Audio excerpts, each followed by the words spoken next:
I know Megan reached out yesterday just to kind of let me know what was going on, and then I reached out on Twitter to the senator, and things are going to be okay, but it's always, always helpful to have those prayers and love. So we send ours out to her and her family. Absolutely. They are tough. Yeah.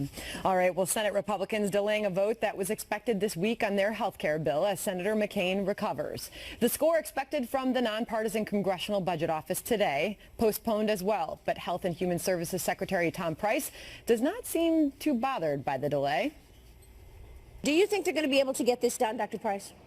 Well, I do because the senators know that what's out there right now isn't working. In terms of the Medicaid system, you've got a third of the physicians in this country who ought to be caring for Medicaid patients who aren't. That's not because they've forgotten how to take care of those patients. It's because of the system, again, that may work for government, may work for insurance, but it's not working for patients. But one GOP holdout, Senator Rand Paul, explains why he's still a no. The real problem we have is, we won 4 elections on repealing Obamacare, but this bill keeps most of the Obamacare taxes, keeps most of the regulations, keeps most of the subsidies, and creates something that Republicans have never been for, and that's a giant insurance bailout super fund. I still think the entire 52 of us could get together on a more narrow, clean repeal, and I think it still can be done. Senator Paul also sees the delay as an advantage to buy time, but the leader of the Senate Democrats, New York's Chuck Schumer, believes all the time in the world will not help Republicans. Time is not the problem in the present health care bill. The problem is the substance. It slashes Medicaid, which has become something that helps middle-class New Yorkers, millions of them literally, and millions of Americans. Congressman DeSantis with us today. So where does all of this go, Congressman? Well, look, we've had a party that's run multiple election cycles saying if you put us in power, we are going to repeal and replace this law. It's damaging the middle class by raising premiums. And so you got to put up or shut up. And I'm old-fashioned. I think if you actually run on policies, you get elected, then you do those policies. But we seem to be having a difficult time of following through with our word. What's the sticking point? I think the sticking point has been, and we saw the struggle in the House, now you're seeing in the Senate, is people say, oh, you've had 7 years to come up with a replacement. That's not really the problem. The problem is we don't have agreement on repeal. There's some people that said they want to repeal, then they get there and say, well, you repeal it, but don't repeal the subsidies or the regulations. Well, okay, well, once you start saying that, then you're not really repealing it. So, but if that's the case with where Senator Rand Paul is, Karl Rove had a good question this morning. If it's not perfect, can you still go forward? I mean, maybe you don't get a complete rip the Band-Aid off, but does that mean the doctors in the room aren't going to do surgery on the patient? So that's in the House. Basically, that was the calculation we made, is this is not a perfect bill. I would rather have a partial repeal than no repeal at all. So many of us voted for the bill out of the House. And so Paul is saying do exactly what we said. My view is if it's not possible to do 100%, if I can get 75%, I'll take that. Do you think you can convince him? No. See, I disagree with both of the sound bites that we heard coming in, and I think that's part of the problem is everybody's spinning the message the way they want to present it. I mean, which I guess is politics, but Chuck Schumer is saying that we're cutting into Medicaid. Everyone knows that's a complete lie. We are not cutting Medicaid by passing this bill.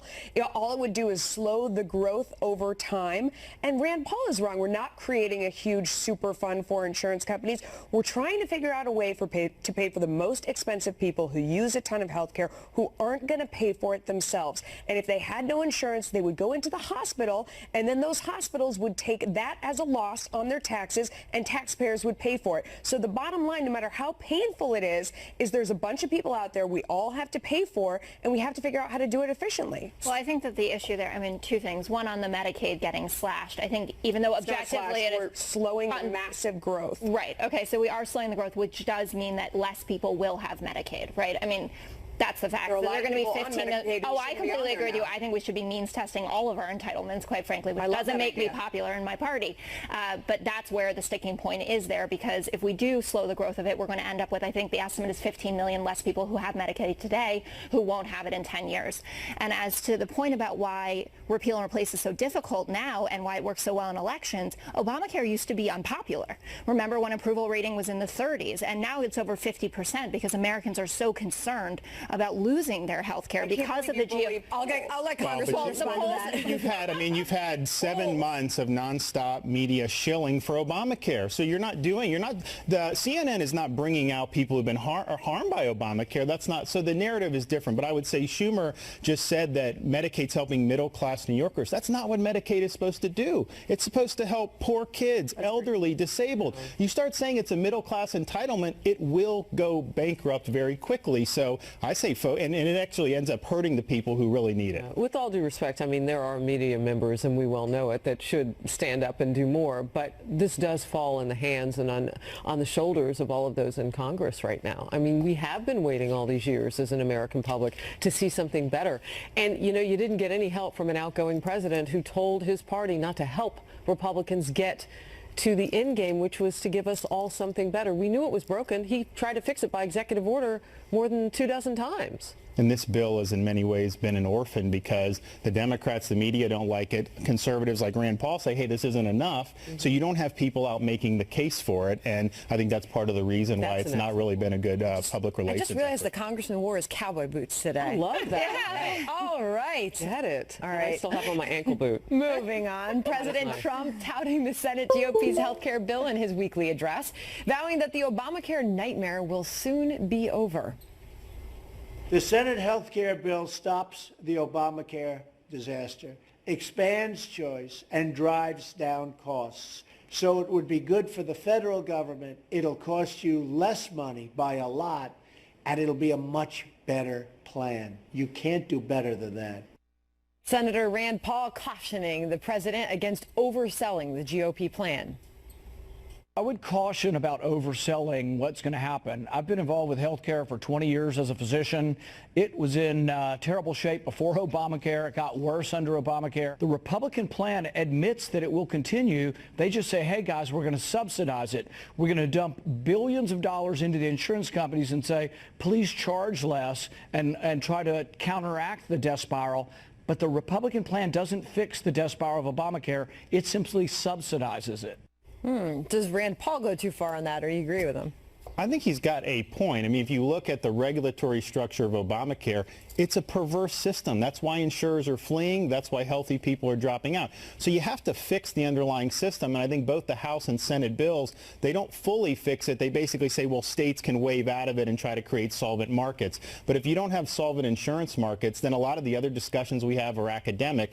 So I thought a full clean repeal was the easiest way to do that. So I do agree with Rand to a certain extent. And I would caution against overselling as well, because there's a lot of problems with our healthcare system. We're not solving the problem of third-party payers getting in between patients and doctors. And as long as you have that, you're not going to be able to really rein in the cost of healthcare. I agree with you 100%. The third-party payer thing is a big problem, but some of the things it's doing, sending so much back to the states, makes sense. They know how to spend the money on their people. And also the idea of letting people buy just the plan that they want and not having to buy all the junk. The healthy people already weren't paying in, so let's get them off to the side on insurance that they're paying for, that they're using appropriately, and let's focus whatever revenue that we have in that pile on the people who are using a ton of health care. I mean, I don't know. And there's an expansion of health savings accounts too, so people will be able to have low premium, high deductibles. So some of the routine care will be done doctor-patient directly with tax-free dollars. I think that will help actually bring some market forces into health care. What if the states, though, won't cover pre-existing conditions, for instance, that the national plans do right now? This was a major concern with round one of the bill.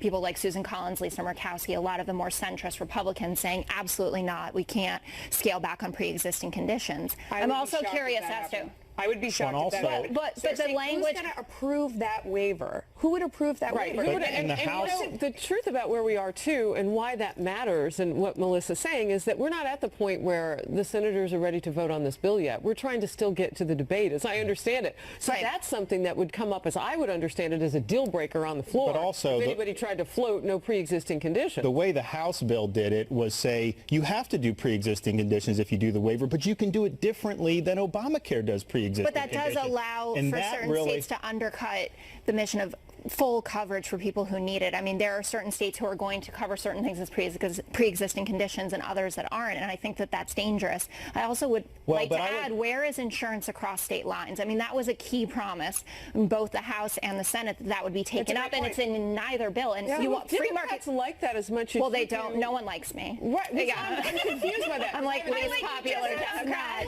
True. So here's one thing we haven't talked about, though, and that's the Congressional Budget Office score, and that's been delayed as well. And the CBO had said last week, we want more information from the White House. I'm still not completely clear. They want to do further analysis. Told exactly what they want. But I know Representative Jim Jordan is one who's pushing for using part of that August recess, if it spreads to the House, to talk about things like the CBO and the meaning of it and trying to make it more relevant. What is the journey of the CBO? Yeah, well, one, we should cancel the August recess and work through it. I agree with that. Yeah, absolutely. I can hear your phone. No one will like you anymore either. But to the CBO, I mean, it's wrong about a lot of different things. It's supposed to be a budget office. Getting into health care coverage numbers, all these things, it just doesn't do a very good job of that. I mean, the Obamacare estimates, it's not that people are going to lose coverage they have as much as they're predicting massive increases going forward under Obamacare. So they say there's going to be 18 million people on the exchanges next year. You know how many there are now? 10 million, and it's been declining every year. There's no way in heck it's going to be 18 million. But there's a huge hurdle for Republicans to jump over here. You just mentioned Susan Collins, who she just said 8 to 10 Republican senators have serious concerns about this bill. Yeah, well, look, I mean, some of them support Obamacare, at least in parts. That's the reason. Others, like Rand Paul, wanted to do more. But you got to come together and get 50 votes. I just don't see how you can. Yeah, exactly. Or talk to Democrats. I mean, there are centrist and moderate Democrats who are in red states, like Claire McCaskill and Heidi Heitkamp, and they need help getting reelected as well. And guess what? They want their people to have good, affordable health care. Are there hands in the air to talk? Heidi Heitkamp showed up for interviews. About what? All right, we'll leave it there. President Trump is now firing back, defending his son Donald Jr.'s meeting with a Russian lawyer during the campaign. Was that meeting just standard politics, or is time for those who attended to testify, as a top lawmaker is now demanding? Plus, why some have fired FBI Director James Comey's memos of his private conversations with President Trump may be one step closer to being made public. And, of course, we'll always remind you, after the show, you can join our live chat by clicking the Overtime tab at foxnews.com/outnumbered, or go to the facebook.com/outnumberedfnc page. And, of course, you can tweet us during the show. Harris is already on her phone. I'm tweeting to Megan, saying we love you, Megan. See you after the show.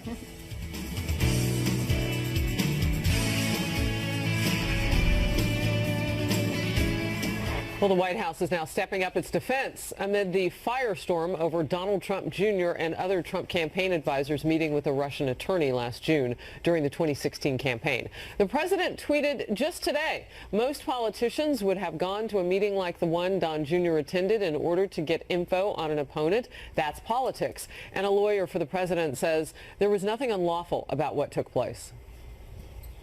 Nothing in that meeting that would have taken place, even if it was about the topic of an opposition research paper from a Russian lawyer, is illegal or a violation of the law. And by the way, I am not the only lawyer, and you know this, Chris. Most lawyers, many, I'd say a vast majority of the lawyers that you've interviewed and others have interviewed on your network and other networks have acknowledged that the meeting itself and those proposed discussions would not have been a violation of the law. He's right about that.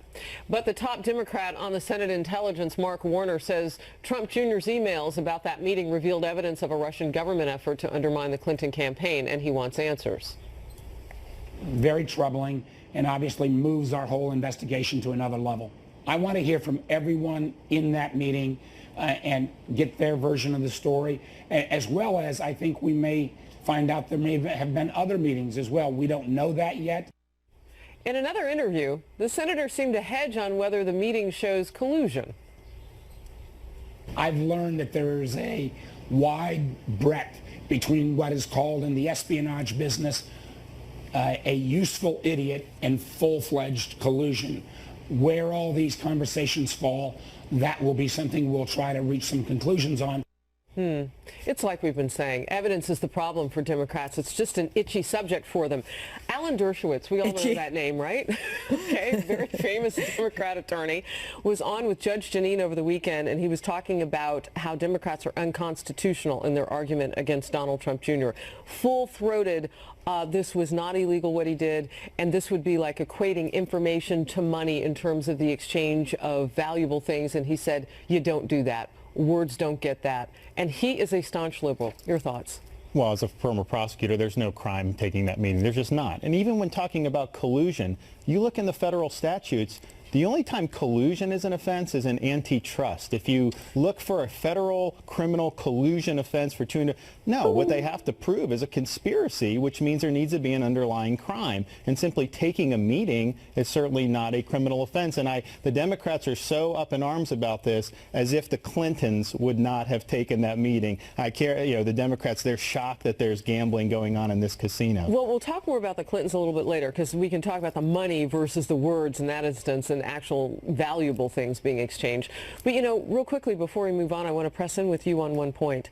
Do you feel that those in your party are doing enough to come to the aid of this president on a whole host of issues, as he's been under attack by the media, many of them for months? No, I don't. I mean, we're doing more on the Russia stuff than we did to investigate the Clinton Foundation during last Congress, and there was a lot of evidence that really needed to be vetted. We never sent one subpoena. We never did one hearing on that, and now you have all this, and I think there are not enough Republicans who are just standing up and supporting the White House on this. Well, and the other problem is we're learning who was actually present during this meeting, and that kind of is turning into a story on its own. But I'll throw this at you because it is something that you hear from the left quite often as we discuss this. Is it possible that the president didn't really know about this meeting? Sure, because you're in a presidential campaign. You know how many things are going on in a given day? Even me as a sitting member of Congress on the Foreign Affairs Committee, I don't remember necessarily who I met with last week. So it's just the way you go. You go from meeting to meeting. You do this. You're taking phone calls. You're doing all these different things. It's not a criminal offense. No. It is not an because offense. From what I understand from Dershowitz and others who are saying now about constitutionality, we as free citizens, we in the media have the right, and a candidate would have the right to go out and get information no matter what the source and come back and use it as opposition. If that changes, I mean, if they want to change the law, I guess we could watch that happen. Melissa? I mean, one thing I think is going on is we're all kind of, I'm afraid, getting an education in how campaigns actually work. And maybe we didn't know about all the different people behind the scenes that try and go in and have influence or whatever else. All I know is I think that most people in America are really sick of hearing about Russia. And they would like to hear about health care and tax reform, and they would like everyone to get back to work. And I'm not saying it's a non-issue and that it doesn't deserve attention at some point or whatever, but the dominance of it over the actual work that needs to be done is embarrassing. Well, I agree with that point, and the American public would also like the President of the United States of America to get off his Twitter account. And he continues to re-up this issue. Even over 70% of Americans say that his Twitter account hurt. Yes, the polls were right at the election too. They said she'd win by 2 points. That's what she won by. Donald Trump gets it is true, win, Jessica. Newsflash, she didn't win. Oh my God, I didn't know. No, I meant she won the popular vote by 2 points. The fact that the president went on Twitter this morning to talk about Don Jr. when he's amping up for this Make America Great Week or whatever he's calling it about U.S. manufacturing, and I know we're going to talk about that later, shows how distracted he is and focused on little things that shouldn't matter right now when you have a health care bill that's in triage, when you need to get tax reform done. I totally disagree. That's how he keeps his people following him. But his people are dwindling. It's just for the base. That's not true. Everybody who's successful on social media has a very specific crowd following them. They understand the psychology of the people following them, and they feed them every day. He is great at feeding Twitter and keeping his people following him. Everybody who doesn't like him hates his Twitter account. That's how that works when you're really popular and polarizing on social media. All right. Okay. Drop the mic. Okay. I got hit by all shards of that mic that got dropped. Okay. Speaking of Russia and the investigation, the top Democrat on the Senate Intel Committee also refuses to say if the FBI Director James Comey's emails on his contacts with the president had any evidence of obstruction, while President Trump's attorney says there is no indication the special counsel is even investigating the president. And around we go where it all goes next. President Trump on hypocrisy. Watch. Accusing the mainstream media of focusing only on him and his team while ignoring Hillary Clinton's deleted emails. Yes, we're going to go there. Whether there is a double standard, we will debate.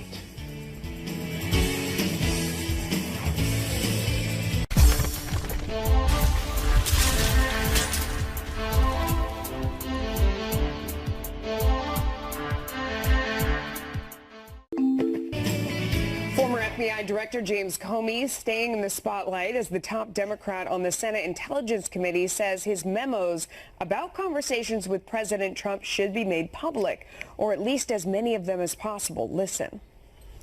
My hope is that that the public will get to see at least some of them. Some of them are classified. There's also been a strange activity where some of them have been classified after the fact. But I think it's important to the fullest extent possible that the public get a chance to review all this information. Senator Warner also refusing to say if the memos revealed any evidence of obstruction, adding that special counsel Robert Mueller will decide whether or not any crime was committed. Meanwhile, a member of the president's legal team says there is no indication that Mueller is even investigating the president. Watch this. Nothing has changed since not only when I was here, but nothing has changed since when James Comey told the president he was not under investigation on 3 different occasions, and we have no notification of any investigation going on of the president of the United States. Congressman, I am not the least bit surprised by this. Now I feel like I always call him Chatty Cathy, James Comey, because I've never seen an FBI director who chatted so much in my life. But it feels like it was all a wrap-up to get excited about a book deal. I mean, now I feel like we finally know what all this was about. Well, he has been somebody that's very concerned about his image. He did that with the Hillary Clinton case. He really did that handling the Russia stuff where he was inviting speculation that president was under investigation while in privately telling the president, you're not under investigation. But I think he may have some issues to answer for with these memos. He admitted incredibly under oath that he leaked the memos in order to trigger a special counsel. Now we have reports there may have been classified information in some of his memos. So the question is, was he leaking any classified info in order to trigger a special counsel? That'd be a major deal if true. I think maybe he was just drumming up interest in these memos that we're only going to see in the book. What do you think, Jessica? I mean, this is the best book rollout of all time. Yes, I think the bidding is this week or next week. But I don't think it was all about the book. I mean, James Comey is someone who people on both sides of the aisle have issues with, starting with what happened last summer. Sure. When no one agreed with what he did, and then finishing with that October letter, that surprise that I think was kind of the final nail in the coffin for Hillary Clinton, who I do know lost the election.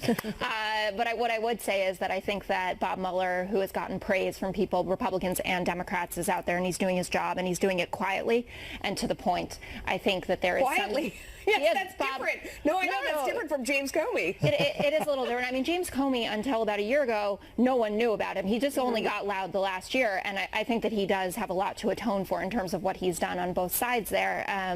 But I do think the investigation is hopefully rolling on in a bipartisan way, and I think that Mark Warner is... Well, there's a congressman here. Do you believe that it is? Well, the Comey or the Mueller investigation, he's hired all the Democrats to be prosecutors. It's like he subcontracted out the legal department at the DNC. So you don't think there's going to be... They're Hillary donors. None of them are Republican donors. And I'm not saying if you donate to a Democrat, you can't be a good prosecutor. But isn't it odd? You get 14 prosecutors, and they're all either Democrat donors big time or no political. There's no Republicans that are on the... You need to go on the record that one of them did donate to Congressman Jason Chaffetz, who is a big Democrat, and I know the person that got that donation is a friend of mine. Small donation. That guy's a Democrat. He is a big Hillary supporter.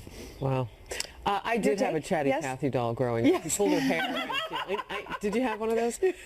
You know, and I think we had a little bit of the sound of him talking about his book deal. I don't know if anybody's necessarily surprised by this, though. Yeah. I mean, he had a Twitter account. I mean, this is the director of the FBI. This isn't just someone in government. Even the president has a Twitter account, but he's not the director of the investigative arm of government, right? I mean, he's not part of that investigative arm. The president also has something to promote, his agenda. James Comey is the director of the FBI. Why in the world? What would his agenda be? What's he trying to promote while he's tweeting? It's very odd. Yeah. Jessica, you want to say something? Yeah. I mean, it wasn't like he was a prolific Twitter. There was actually, you know, a kind of, I think it was a secret account that actually got on our... Are you defending James Comey's social? Okay, I mean, interesting. It's not about his social media use. I just think that this is someone who had a long career in public service, that there are a lot of people who think quite highly of, and the last year has definitely tarnished that. But I don't think that, you know, floating a theory that he is leaking classified information to get those memos out there, what he gave to the law professor, is responsible or reasonable at this point. I think the FBI director knows what's classified and what isn't, and I don't think he ever would have done that. It's even less about that than the fact of whether or not it was government property that he was sharing these memos. Work product, executive privilege. So how much can he really put in a book? Accusations of a double standard now rocking the Russia investigation. President Trump is criticizing the mainstream media for its coverage of his son's meeting with an attorney reportedly linked to the Kremlin. Linked being a word that no one has actually proven yet. And wondering why reporters are ignoring Hillary Clinton's emails. The president tweeted this: Hillary Clinton can illegally get the questions to debate and delete 33,000 emails, but my son Don is being scorned by the fake news media. Meanwhile, the president's lawyer, Jay Sekulow, which you've seen a couple times this hour, is defending Donald Trump Jr., comparing his meeting to another where a DNC consultant reportedly exchanged information with members of the Ukrainian government. Watch. Compared to, for instance, the situation with the Ukrainians, the DNC, and the Clinton campaign. The moment that there's an FBI investigation or Senate and House Intelligence Committee investigations into Ukraine and the DNC and the Clinton campaign, I'm happy to discuss it. But that's not what's going on right now. And I know isn't that interesting that there isn't one? But go ahead. That consultant denied any wrongdoing, as does the Clinton camp, and House Intel Committee ranking member Adam Schiff blasted the comparison. Well, it would be problematic to get any kind of support from a foreign government. But again, I think to compare the two is a bit like comparing bank robbery with writing a check with insufficient funds. Both appropriate money from the bank improperly, but a very different degree of seriousness and involvement, in this case, by a foreign government. I had not really heard you chuckle until that. What's funny? Well, I mean, look, it's a double standard here in terms of what is the media, what are they really after versus things that they don't really care to look after. And there were a lot of things with foreign contacts with the Clintons, not just with the Ukrainian stuff. They actually had a lot of contacts with Russia, the government, Bill Clinton getting $500,000 for a 20-minute speech. Right. But yet none of that stuff was really ever vetted. So I think the president gets frustrated, and I think understandably so, that the standard that's applied to him seems to be a different standard than is applied to everybody What do you else. make of his strategy to combat that? He's obviously very vocal against the media. Well, I'll tell you, the people that I talk to back home, they've had it with the media. They don't trust the media. They view the media as being agenda-driven. I think they've always had that view to a certain extent, but the moment Donald Trump won the presidency, it's been constant. He had no honeymoon period at all, not even one day after the election. It's been nonstop, nonstop, nonstop. But he also didn't take a break himself from the onslaught of attacks. And I would argue, since again I am aware that Hillary Clinton lost the election, that she actually lost because of those emails, because of the media coverage about her being a liar, about the private server. Those scandals, by the way, broken by the Washington Post and the New York Times, two outlets that the president criticizes constantly for being fake and in the pocket of liberals. So I don't think that's fair. There was an amazing Gallup study actually about the words associated with Hillary Clinton and Donald Trump, and with her it was liar and emails, and with him it was speech and president and immigration, not even illegal immigration. And this is after he said things about the criminals and rapists comment and calling for a total ban of Muslims coming to the United States, which I realize he has revised. So to make the argument that Donald Trump is the only one getting the short end of the media stick here about their scandals is ridiculous. But the question is, with Hillary, she's not the president. But during the campaign, was it fair to talk about her emails? And I would say, of course it's fair, because she did what was alleged. Was it fair then to talk about his foundation? I mean, what David Farrenhold did? I mean, the right was going crazy about it. So it was going I want to make sure we got this straight on the record. You're blaming her emails or the coverage about them, not actually the existence of them being on a top Oh, no, I think all that, listen, I have a laundry list. I don't have it hanging on my wall, but I think about it all the time of the reasons that she lost. First and foremost is her. It was an incredibly flawed candidate. She should have gone to Wisconsin instead of Arizona. There are things that we could have done. But to say that the media coverage of those scandals revolving around her emails and that private server did not contribute to her loss is patently false. I think, can I go back to the soundbite that we heard on the way in here where they were talking about one is like writing a bad check and the other is like Adam bank robbery or whatever? I had to laugh because it's the Clintons that did the bank robbery. I mean, the entire business plan of the Clinton Foundation is foreign influence over the U.S. and the trading of money. I mean, it's so straightforward. It's so plain. When you look at the the deal with Etihad Airways. You're talking about the speech he gave for 20 minutes. They give him $500,000. Right. All of a sudden, in the next week, Etihad is approved to fly into the U.S. I mean, it's like that. Comparing that to what's going on now, it is like robbing a bank. And they've had a tough time raising money since she lost. Nobody should be, to be clear, nobody should be dealing with foreign governments, but come on. All right. The White House is now launching a multi-week Made in America campaign to refocus attention on the president's agenda. Well, that's interesting. How will it work? And is the president's team doing enough to hammer home the issues that got him elected? He's just made in America.